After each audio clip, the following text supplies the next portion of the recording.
మాజీ ముఖ్యమంత్రి అప్పుడప్పుడు ప్రతిపక్ష నాయకుడిగా ఉంటే ప్రజల్ని పలకరించుకుంటూ కొనికి మాత్రమే వస్తాడని చెప్పి ప్రజలకు ఇప్పుడు అవగతం చేస్తా ఉన్నాడు. అధికారంలో ఉంటే హెలికాప్టర్ ఎక్కేసి ఆ పక్కన ఈ పక్కన తిరుగుతూ ప్రజల గురించి పట్టించుకొని ఈ మాజీ ముఖ్యమంత్రి గురించి ప్రతి ఒక్కరు చర్చించుకోవడం మొదలుపెట్టినారు.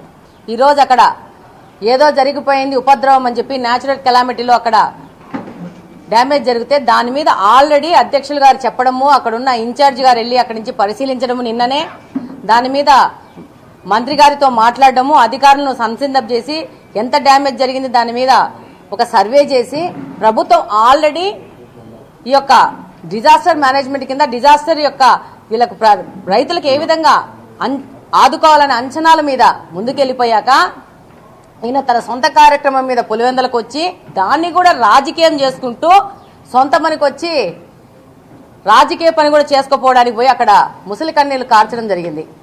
అక్కడ అధికారులు గాని ప్రజలు గాని చెప్తున్నారు మాకు దీనికి ఇన్పుట్ సబ్సిడీ ఉంది అని చెప్తున్నా కూడా అర్థం కాని పరిస్థితుల్లో మాజీ ముఖ్యమంత్రి గారు ఉన్నారు. ఏ రోజైనా అధికారంలో ఉన్నప్పుడు ఈ గత 8-10 సంవత్సరాల క్రితం వరకు ఆయనే ముఖ్యమంత్రిగా ఉన్నారు.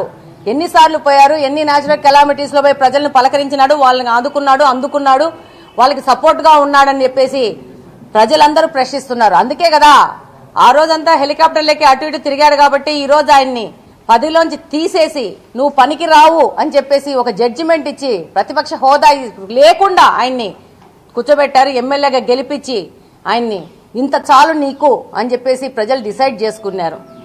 మళ్ళా 3 సంవత్సరాలు వస్తానంటున్నాడు. ఆ రోజు ఒక్కసారి ఛాన్స్ ఇస్తే వచ్చేసి ఏదో చేసేస్తాను మిరాకిల్స్ అంటే ఆ యొక్క తప్పును 5 సంవత్సరాలు ప్రజలు అనుభవించినారు. ఆయన్ను గతంలో ముఖ్యమంత్రిని చేసినందుకు రాష్ట్రాన్ని 15 సంవత్సరాలను వెనకబడి తీసుకుపోయిన దానికి ప్రజలందరూ 15 సంవత్సరాలు కష్టపడే పరిస్థితి తీసుకొచ్చినారు. ఈరోజు రాష్ట్రంలో అసలు డబ్బులే లేకుండా ఊడ్చిపెట్టుకొని పోయినారు. ఏం చేసినాడు ఈయనంటే మందల కింద అవినీతి తిమింగలాలను తయారు చేసి పెట్టినాడు. అందులో భాగంగానే ఈరోజు కడప నియోజకవర్గ పరిస్థితి కూడా అధ్వానంగా ఉంది. ఎన్ని అవినీతి కార్యక్రమాలంటే ఆయన పార్టీలో ఉన్న ఆయన శిష్యులు ఆయన తిమింగలాన్ని మింగేస్తే ఈయన చిన్న చేపలని మింగేసినారు.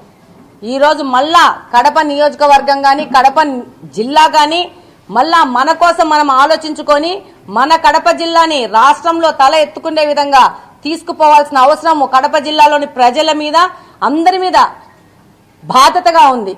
ఈరోజు అధికారం లేకపోతే ముసలి కన్నీళ్లు కాల్చుకుంటూ వచ్చి ఇలాంటి రాజకీయ నాయకుల్ని ప్రారదోరాల్సిన అవసరం ఉంది. డెఫినెట్ గా ప్రజలు ఆయన అనుకుంటున్నాడు ఇంకా ప్రజలు ఇంకా అమాయకంగా ఉండారు, ముద్దులు పెడితే హగ్గులు ఇస్తే ఇంకా ప్రజలు అదే మాయలో వచ్చేసి పడిపోతారన్నారు. ఒక్క ఛాన్స్ ఇచ్చి ప్రజలు అనుభవించింది చాలు. వాళ్ళెవ్వరూ నీ మాటలకి నీ చేష్టలకి నీ యొక్క దానికి పడిపోయే పరిస్థితుల్లో ప్రజలు లేరు. డెఫినెట్ గా ప్రజలు నువ్వు వద్దు బాబోయ్ అని చెప్పి ఈ రోజు 11 సీట్లతో మిమ్మల్ని పరిమితం చేసి ఈ రాష్ట్రాల్లోంచి పాల్దోరారు. ఈ రోజు మీరు ముఖ్యంగా మొన్న అసెంబ్లీ సమావేశాల్లో చూసింటారు.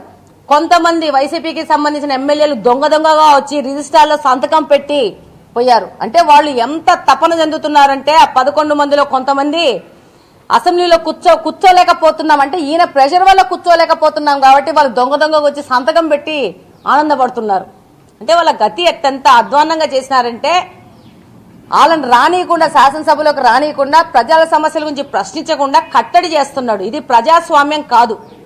ఆ పార్టీలో గెలిచిన 11 మంది వాళ్ళ సొంతంగా నిర్ణయం తీసుకొని వాళ్ళ నియోజకవర్గానికి సంబంధించిన సమస్యలు ప్రశ్నించడానికి ప్రభుత్వం ద్వారా ఆ నియోజకవర్గంలోని సమస్యలను పరిష్కరించడానికి వాళ్ళకి ప్రజలు ఓట్లేసి గెలిపించుకున్నందుకు వాళ్ళని ఆ కుర్చీలో కూర్చోబెట్టి అధికారం ఇచ్చినందుకు బాధ్యతగా తల వంచి అసెంబ్లీకి వచ్చి పని చేయాల్సిన అవసరం ఆ యొక్క ఆయన తక్క మిగతా 10 మంది ఎమ్మెల్యేలకు ఉంది.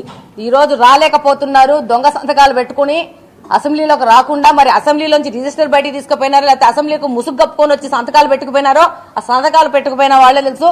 మన జిల్లా నుంచే ఇద్దరు ఎమ్మెల్యేలు కూడా సంతకాలు పెట్టారంట. సో ఇంత అధ్వాన్న పరిస్థితిలో ఇద్దరు పెట్టారంట, రాజంపేట బద్వేలు ఇద్దరు పెట్టారంట. ఉమ్మడి జిల్లాలో ఇలా ఉంది పరిస్థితి. ఈ రోజు ఈయన వచ్చేసి ముసలి కన్నీరు కారుస్తూ ప్రజల్లో చీ కొట్టించుకుని పోయే యొక్క వ్యవహారానికి ఈయన వెళ్తున్నాడు. ఇంతకు ముందు ఎన్నో ఉపద్రవాలు జరిగినాయి 19 నుంచి 24 వరకు. ఏ దానికి పోలేదు, ఎవరిని పలకరించలేదు, ఏ విషయం మీద ఆయన ఏ విధమైన యాక్షన్ తీసుకోలేదు. కానీ కాబట్టి ప్రజలందరూ కూడా గట్టిగా నిర్ణయించుకున్నారు, ఈయనని అదే పొజిషన్ లో కూర్చోబెడితే కనీసము బయట ప్రజల్లో తిరుగుతూ ఉంటాడు. మంచి ప్రభుత్వము, కూటమి ప్రభుత్వం అధికారంలో ఉండి ముఖ్యమంత్రి చంద్రబాబు నాయుడు గారి ఆధ్వర్యంలో రాష్ట్రము డెఫినెట్ గా ఆయన పరిచిన నష్టాన్నిలోంచి బయటికి వచ్చి డెఫినెట్ గా భారతదేశంలోని మిగతా రాష్ట్రాలకు పోటీగా ముందుకెళ్తాదని ప్రజలందరూ విశ్వసిస్తున్నారు. కాబట్టి వాళ్ళు ఎన్ని ఈ రాజకీయ నాటకాలు ఈ వేషాలు వేసినా కూడా నమ్మే పరిస్థితిలో ప్రజలు లేదని ఈ సందర్భంగా మీకు అందరికీ తెలియజేసుకుంటున్నాను.